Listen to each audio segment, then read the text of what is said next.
It is indeed amazing, and welcome to the first edition of OTRs on the Air. I'm Brandon Neal, the creator and co-owner of OTRbasketball.com. If you're listening to this and you have no idea what our site is about, well, my first question is, how are you even listening? You're missing out. Our site offers you a place in our community of basketball fans, NBA and NCAA, with some of the most intelligent basketball minds on the internet.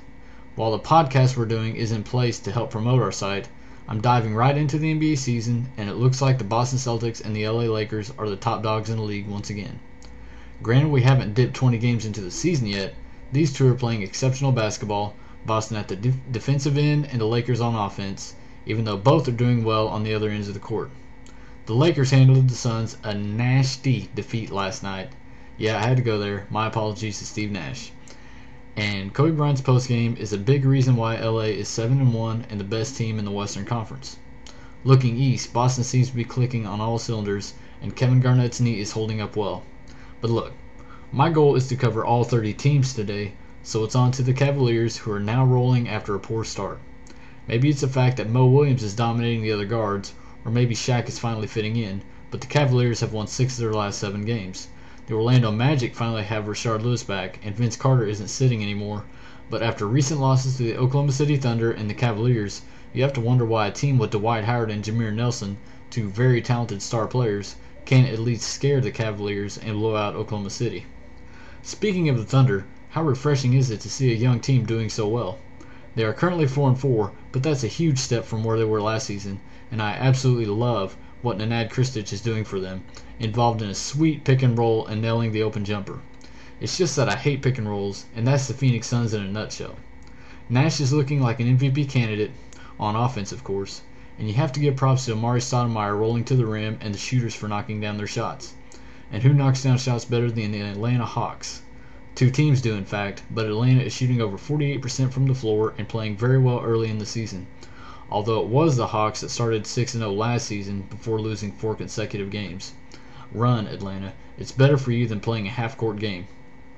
What team has played a better half-court game than the San Antonio Spurs over the last 5 years? Things are still looking shaky for the Spurs though, as Tim Duncan and Tony Parker are already missing games, and I'm just waiting for something to happen to Manu Ginobili. Knock on wood. The only team to beat the Lakers so far would be the Dallas Mavericks, but they are 19th in field goal percentage, and having Josh Howard struggling with injuries may hurt them down the road, trying to develop that chemistry and figure out who suits him best off the bench. How much can I say about Dwayne Wade and the Miami Heat?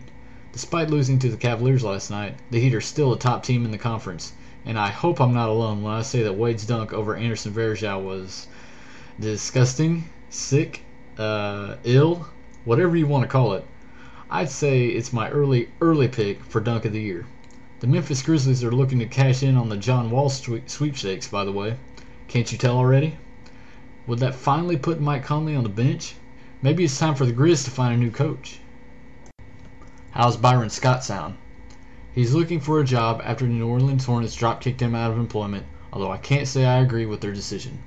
While Scott has yet to help the team adjust to new roles, it's the declining games of Peja Stojakovic and James Posey that seem to be hurting their chances at a conference finals appearance.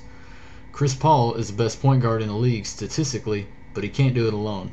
And neither can Deron Williams, who is looking for help as well.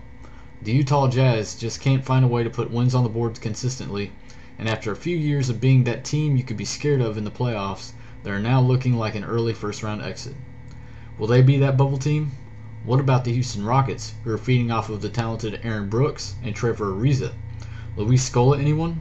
The Rockets, who I figured would be a 30-win team, are trying to prove me wrong early, but we'll see how that pans out for them come mid-season.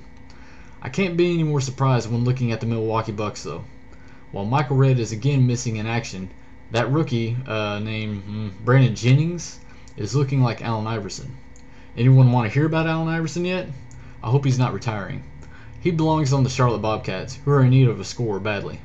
They have the defense and Iverson's favorite coach, Larry Brown, so why not? Charlotte is last in the league in scoring, 83.5 points per game. Need I say more? Someone else in need of a scorer? The New Jersey Nets, although I believe they are more in need of Devin Harris than anyone else. Sadly, New Jersey, or can I just start saying Brooklyn, is still winless. Wouldn't it be nice to win the lottery and snag LeBron James? If it's not the Nets, it could be the New York Knicks doing it, a team that actually needs to get away from the contested threes that they take, 27th in the league in three-point percentage. LeBron would fix that. What about the Chicago Bulls, who are dead last in three-point shooting at just over 25%? I'd rather see Dwayne Wade slide into their lineup there, and it almost seems like the right thing to do after they let go of Ben Gordon, who is playing very good basketball for the Detroit Pistons, who are a 500 team that probably wants to dodge a repeat of the 39-win season they had just 1 year ago. He's not the only Ben producing in Detroit, though. Ben Wallace feels right at home again, grabbing nearly 10 boards a game with a block and a half, steal and a half. Who would have thought? Relocation works out great for some players, but how are things with his old teammate Chauncey Billups? Not the greatest, as Billups is shooting 41% from the floor and throwing only 5.2 assists per game, the lowest he's had since 2003. But the Denver Nuggets are still pushing for the top spot in the race for the Northwest Division, with a team full of potential in the Portland Trail Blazers, who are tied with the Nuggets at 6-3 and are seeing more offensive production from a freakishly gifted defender in Greg Oden. While we're on the subject of defense, there are three teams that need it. The Minnesota Timberwolves, who are sitting 25th in the NBA in field goal percentage allowed, the Golden State Warriors, a team that probably needs to trade Steven Jackson before he blows the fuse, and the Sacramento Kings, highlighted by the recent play of rookie sensation Tyreke Evans. Those Kings are actually 27th in field goal percentage allowed, the Warriors 28th. Where's the D? It's something the Philadelphia 76ers need to work on as well, but before they do that, it's probably best to let go of Elton Brand. I realize he's played just a few games with them, but you could already tell things aren't going to work out. Trade him and Sammy Dalembert before it's too late. There's enough talent without those guys. Just don't bother trying to deal him to the Indiana Pacers, as Roy Hibbert is doing a fantastic job at the center position, and most say he's a strong candidate for the Most Improved Player award, assisting the Pacers to a 3-3 record to start the season. I just think it's the increased minutes, but it's a debate nonetheless. Finally, the two teams that have caught my attention the most in the Eastern Conference are the Washington Wizards and the Toronto Raptors. I just don't know where these two will fall come April. Washington has it in them to win 45 or 50 games, but injuries are catching up with them once again, and in an odd twist, it's actually Gilbert Arenas who's staying healthy.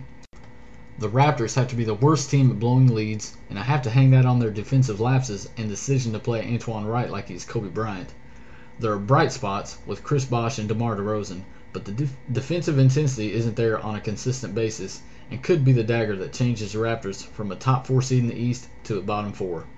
Am I done? Not quite. I can't leave out the LA Clippers. To be honest, I would have been discussing them earlier had it been for Blake Griffin playing.